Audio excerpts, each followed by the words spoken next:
여러분 안녕하셨습니까? 이제 3월에 다들 이제 신학기에 코로나에도 불구하고 학교를 등교해서 이제 정상적인 공부를 하시게 돼서 매우 다행으로 생각합니다. 새로 친구들도 만나고 또 새로운 책을 가지고 다들 이제 공부에 전념하시게 되겠군요. 제가 며칠 전에 어떤 관공서 사무실에 갔는데 앉으라고 권하는 의자에 보니까 물고기 3마리가 그려져 있는 방석이 있는 겁니다. 그래서 마침 3월달이고 또 물고기 3마리 그린 그림이 제가 전번에 동양 그림 읽는 법에서도 설명을 드린 적이 있는데 학문하는 3가지 여가라는 내용이기 때문에 이건 그림은 아니고 디자인인데 디자인에서도 이 물고기 3마리를 이용한 것을 보고 3월이고 반갑고 해서 그 말씀을 오늘 드리려고 합니다.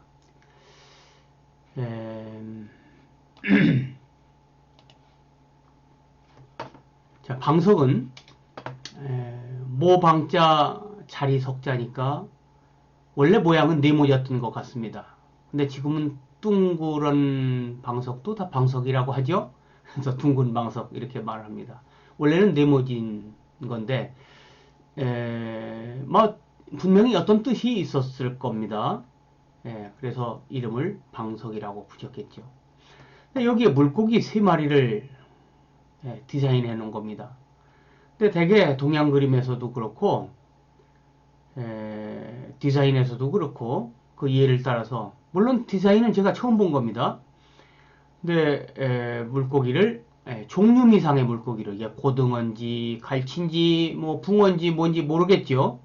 이렇게 보통 명사 물고기로 그렸는데 3마리를 그려놨군요. 전통적으로는 고기 어자가 나물 여자와 음이 닮았기 때문에 동일시하는 문화가 있습니다. 그래서 물고기 3마리를 그리면 3어가 되죠. 3어가 3여가 되기 때문에 3가지 여가 시간이죠. 3여라는 말은. 그래서 저는 마침 문양에 이렇게 물고기 3마리가 새겨져 있으니까 저는 이 문양 이름을 삼여문이라고 붙이면 좋겠다 이렇게 생각하게 됐습니다. 물고기가 나물여하고 도금이 닮았다는 점에 착안해서 생긴 동양 전래 문화입니다. 그러니까 이건 어떤 이제 중국의 이제 가게인데 가운데 복자가 새겨지고 여기 물고기 6마리가 아주 힘차게 헤엄치고 있군요. 그건 잉어처럼 보이는데 여기서는 잉어라는 글자를 뭐 일부러 나타내진 않고 여유 있다는 여자, 남을 여자를 새겼습니다. 이 여자는 중국에서 이 간자체죠. 근데 원래 우리나라에서는 이걸 나의 여자, 나를 나타내는 여자고 너를 나타내는 여자, 그러니까 도금이 같은 두 자가 있습니다. 근데 중국에서 간자체로 만드느라고 이 여자를 지금 이렇게 쓰고 있는 겁니다. 남을 여 이렇게 쓰고 있는 겁니다. 그럼 여기는 뭐라고 썼냐면 연연유여라고 썼군요. 연연유여. 뺑 돌지 않고 위 세로로 하고 가로로 읽고 이렇게 쓰도록 디자인을 해놨네요. 연연유여죠.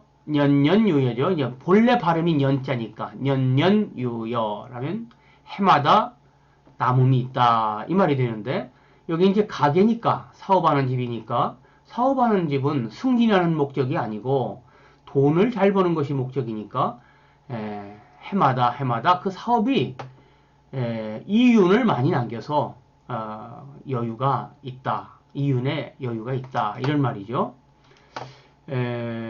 우리는 원래 년자인데 두음 법칙을 채용했기 때문에 첫 소리의 년자는 연으로 읽게 되죠. 그래서 원래 녀자인데 원 발음은 녀자죠. 그런데 여자라고 읽고, 예. 그래서 이제 남녀 할 때는 그냥 원음가대로 녀로 읽죠. 근데 이걸 연년유여를 두음 법칙으로 연년유여라고 읽으면 다른 말이 될 수도 있습니다. 물론 이을연자 연년유어, 연세대학교 할 때 연차입니다. 이렇게 되면 뭐 말은 안 되죠. 그렇지만 이런 아쉬움이 있습니다. 그래서 저는 이제는 우리가 영어도 배우고 또 더 복잡한 다른 나라 말도 배우고 있으니까 이런 두음 법칙 이런 거 우리 한국어의 발음 법칙 이런 것은 이제 좀 버리고 원음가대로 했으면 어떨까 이런 생각도 하고 있습니다. 해마다 나무미 있다. 연년유여. 물고기가 여를 뜻하기 때문에 이런 디자인을 한 겁니다. 자, 그러니까 남는다, 여유가 있다 이런 뜻을 나타내니까 이게 쌀 뒤주라고 그러죠. 예전에는 쌀을 이렇게 이런 정육면체 모양의 이런 상자 속에다가 넣고 위에서 이렇게 퍼서 꺼냈습니다. 이게 자물쇠예요. 뚜껑 열고 닫으면 여기 이제 고리가 이렇게 걸리게 돼 있죠. 근데 여기 열쇠가 뭐 거북이도 할 수도 있고 더 멋있는 동물 식물이 얼마나 많이 있습니까? 그런데 왜 물고기를 했을까요? 물고기가 나물 여를 뜻하기 때문에 이 뒤줄을 열고 닫을 때마다 나무미 있다 이 말이죠. 나무미 있다 이런 뜻을 나타내기 위해서 물고기 자물쇠를 만든 겁니다. 그건 중국에서 이제 생긴 거겠죠. 그걸 우리나라에서도 지켰고 이건 일본의 가구인데 일본 가구에서도 똑같은 모양의 물고기 자물쇠를 붙였군요. 역시 같은 뜻입니다. 나물 여를 뜻하는 거죠.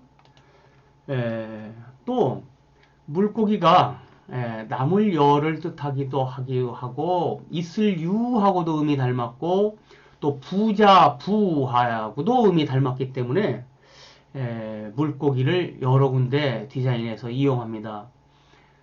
이게 이제 중국의 식탁에서는 물고기 요리가 되게 나오죠.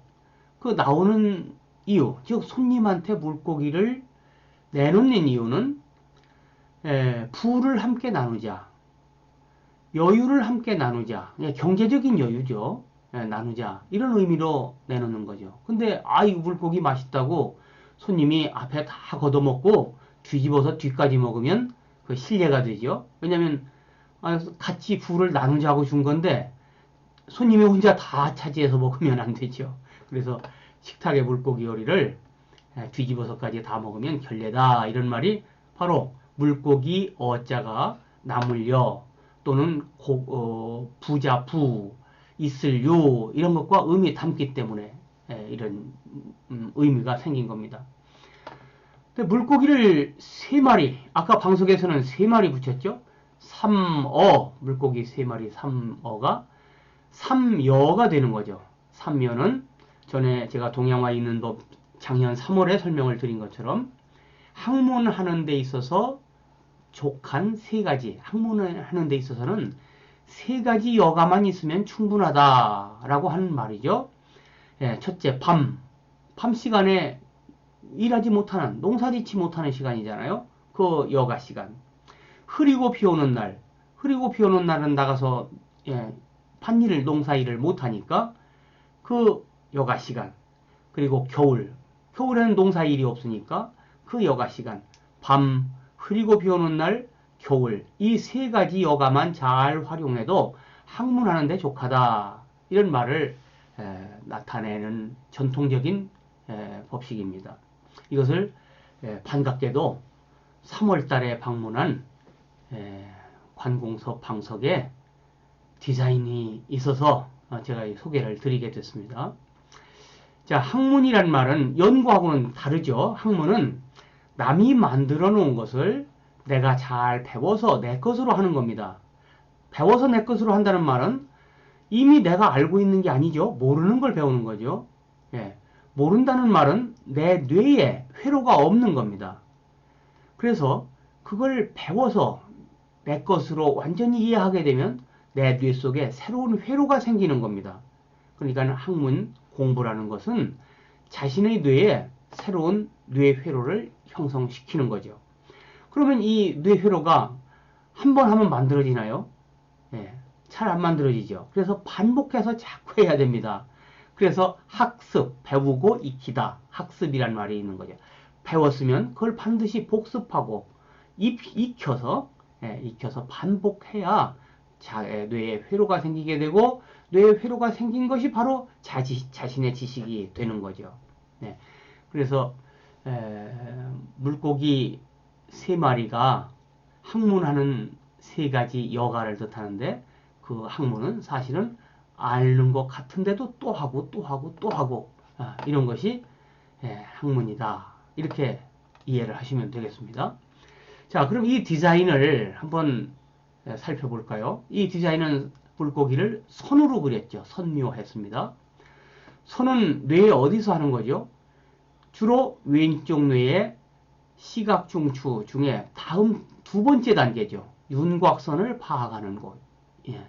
요 정보를 인출해서 물고기를 봤을 때 먼저 여기서 봤죠. 그 물고기의 모양이 선으로 정리됩니다. 윤곽선으로. 그것을 인출해서 그렸다. 그래서 좌뇌성 정보 처리다. 이렇게 말할 수 있습니다. 그 다음에 셋을 나열식으로 했죠. 나열적으로 원근감이 없고 높낮이도 없고 나란히 놨습니다. 나열적으로 한 겁니다. 나열적으로 했고 평면적으로 했습니다. 입체는 주로 오른쪽에서 처리하는데 원근감도 오른쪽에서 처리하는데 나열적으로 평면적으로 했고 또 물고기, 보통명사 물고기로 누구든지 알아볼 수 있도록 언어적인 표현을 했기 때문에 개념화된 겁니다. 개념은 왼쪽 뇌의 측두엽과 상관이 있습니다. 왼쪽 뇌 후두엽에 맺힌 정보를 왼쪽 뇌 측두엽으로 보내게 되면 이 측두엽은 언어와 관련시켜서 해석을 하게 되는 거죠.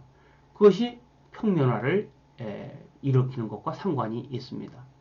또 붉은색 계통, 따뜻한 색 계통은 오른쪽 뇌에서 반응을 하지만 이런 무채색이라든지 또는 이런 단순한 색조라든지 좋게 말하면 고상한 색, 중간색, 원색이 아닌 중간색 이런 것들은 왼쪽 뇌와 상관이 높습니다.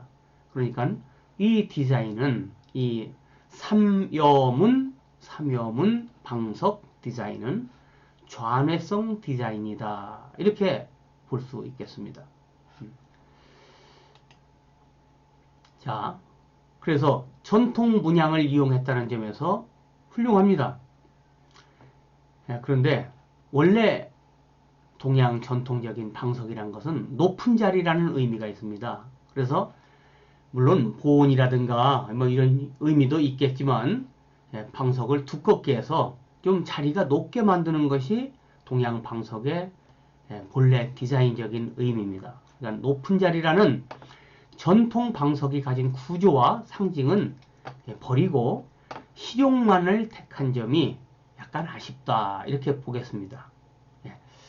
그러나 어쨌든 훌륭합니다. 단 이 방석이 혹시 중국 방석이 아니기를 바라는 마음은 간절합니다.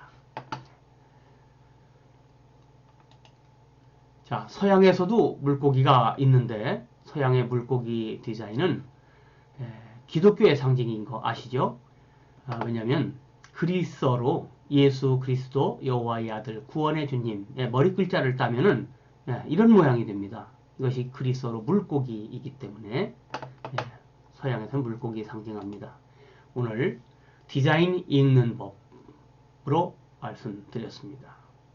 다음 시간에 뵙겠습니다.